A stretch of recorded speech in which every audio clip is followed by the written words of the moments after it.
Kupitia msemaji mkuu wa serikali ya Jamhuri ya Muungano wa Tanzania, serikali inapenda kutoa ufafanuzi kwa umma kufuatia taarifa potofu iliyotolewa na Kituo cha Sheria na Haki za Binadamu LHRC kuhusu uteuzi wa bunge uliofanywa na Rais wa Jamhuri ya Muungano wa Tanzania tarehe 2 Aprili ya mwaka 2026 chini ya ibara ya 66 kibano moja ya Katiba ya Jamhuri ya Muungano wa Tanzania.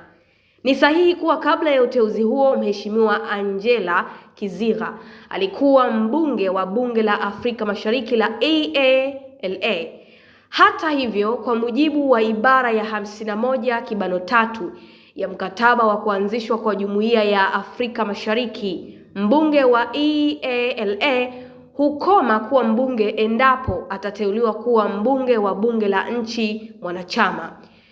Kutokana na masharti hayo, ubunge wa EALA kwa Mheshimiwa Angela Kizigha na Mheshimiwa Dr. Ngwaru Mghembe na James Milia ulikoma baada ya kuchaguliwa kuwa mbunge wa wabunge la Jamhuri ya Muungano wa Tanzania.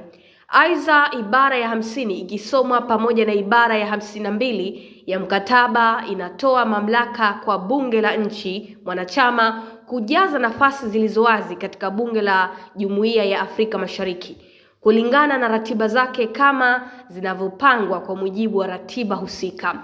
Hivyo bunge la Jamhuri ya Muungano wa Tanzania litajaza nafasi 3 zilizoachwa wazi kama itakavyoelezwa katika ratiba ya shughuli za bunge.